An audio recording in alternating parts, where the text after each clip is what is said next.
We've seen time and time again that given the time and the space, people can work themselves out of poverty if they have the right instruments to do so. Part of that set of instruments are financial instruments.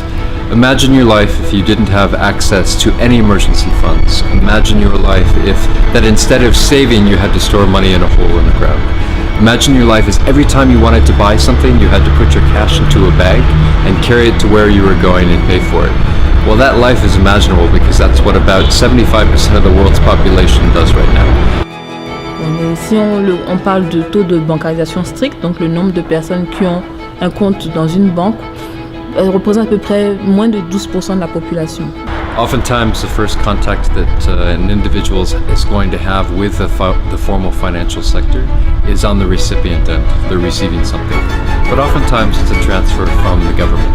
Nous avons d'abord les salaires des agents de l'État.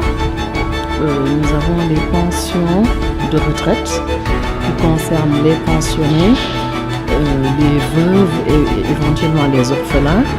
Nous avons ce qu'on peut appeler les rentes d'invalidité qui sont payées aux militaires donc qui sont invalides. The payment could be an agricultural subsidy, it could be a pension.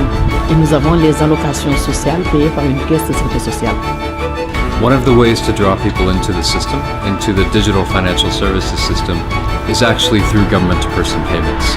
Also in terms of public works programs, at the moment that we pay in cash, but there is discussion at the moment trying to digitize those payments.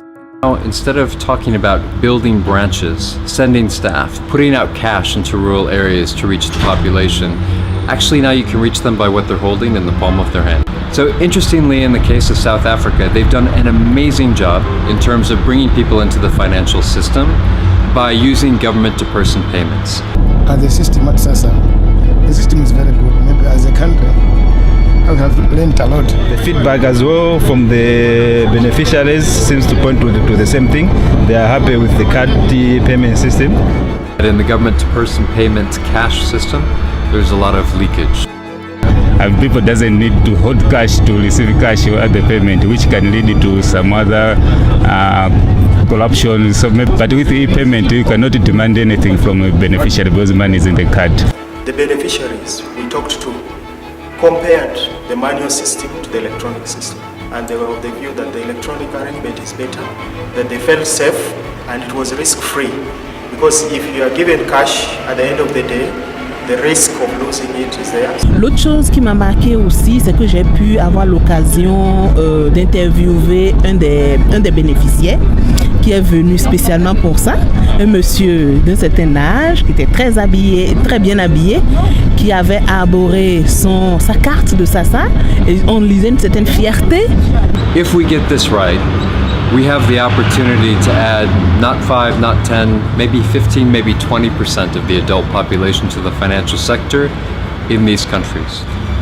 And that would mean making more progress in the next 2 to 3 years as far as financial inclusion than we've made in the past 40.